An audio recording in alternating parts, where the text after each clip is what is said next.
Salam jumpa kembali saudara-saudariku yang terkasih dalam Tuhan kita Yesus Kristus. Salam sejahtera untuk kita semua. Berkat Allah yang Maha Kuasa senantiasa menyertai kita.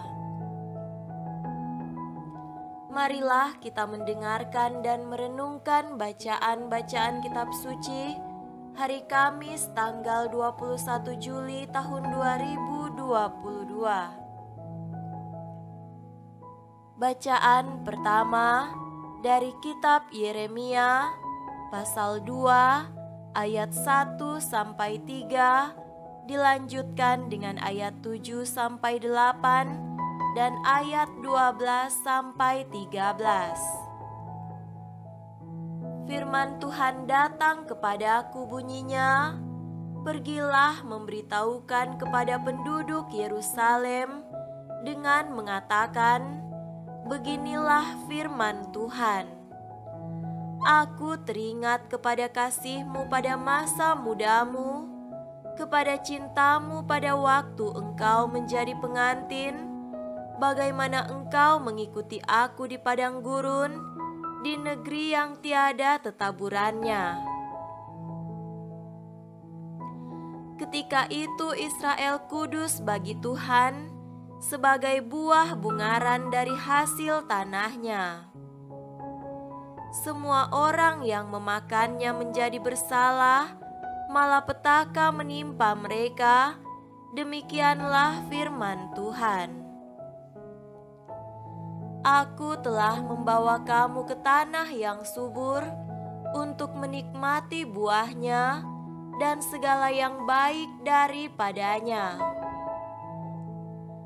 Tetapi segera setelah kamu masuk, kamu menajiskan tanahku.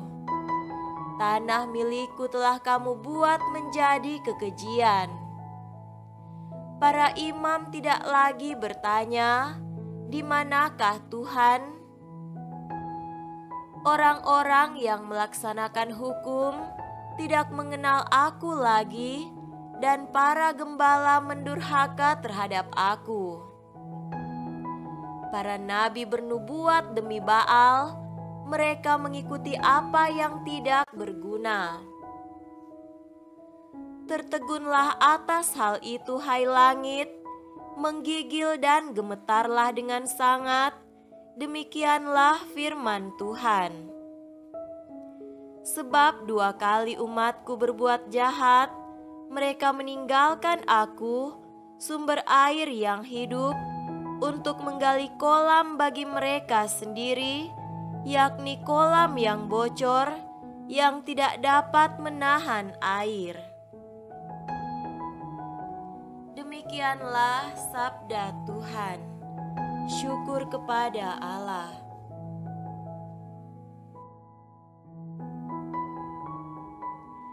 Semoga Tuhan beserta kita sekarang dan selama-lamanya. Inilah Injil suci menurut Matius. Dimuliakanlah Tuhan. Injil Matius pasal 13 ayat 10 sampai 17.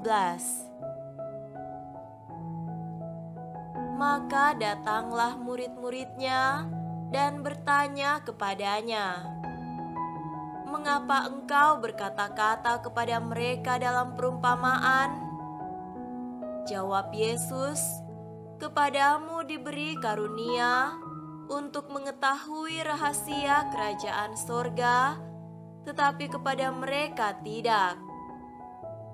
Karena siapa yang mempunyai, kepadanya akan diberi, sehingga ia berkelimpahan. Tetapi siapa yang tidak mempunyai, apapun juga yang ada padanya, akan diambil daripadanya.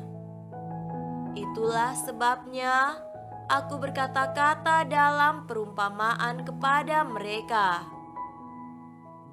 Karena sekalipun melihat, mereka tidak melihat, dan sekalipun mendengar, mereka tidak mendengar dan tidak mengerti.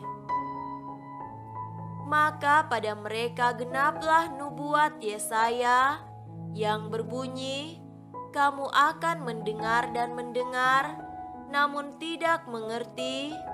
Kamu akan melihat dan melihat, namun tidak menanggap.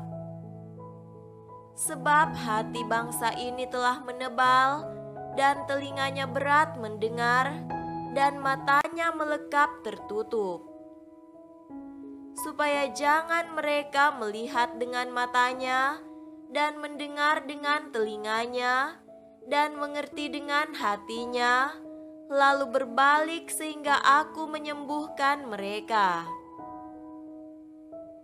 Tetapi berbahagialah matamu karena melihat dan telingamu karena mendengar.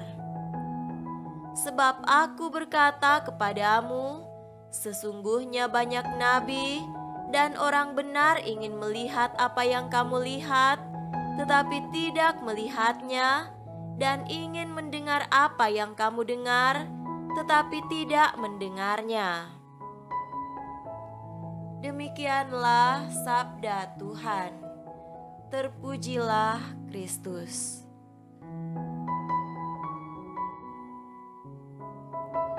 Saudara-saudariku yang terkasih dalam Tuhan kita Yesus Kristus, tema renungan kita pada hari ini adalah bagaimana mengenal Yesus.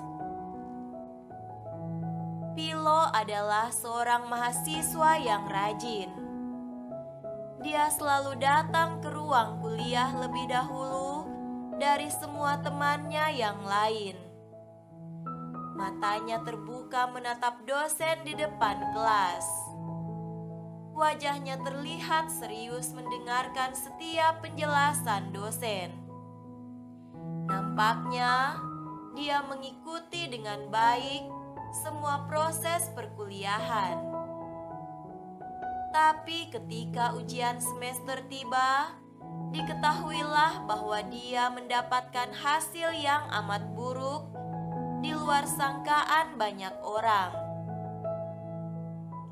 Ternyata penyebabnya yaitu mahasiswa ini tidak dapat mendengar dengan baik penjelasan para dosen.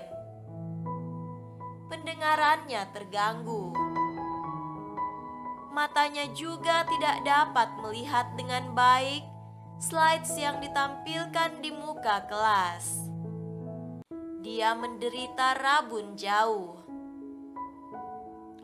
Pengalaman Philo di atas membenarkan perkataan Yesus, yakni biarpun melihat, mereka tidak tahu, dan biarpun mendengar, mereka tidak menangkap dan tidak mengerti.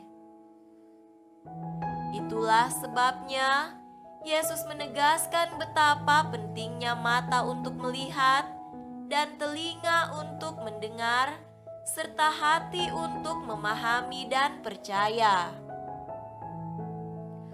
Mata yang tertutup tidak akan dapat melihat dengan jelas. Telinga yang tuli tak akan dapat mendengar dengan terang. Hati yang bebal tidak akan dapat memahami dan percaya dengan baik.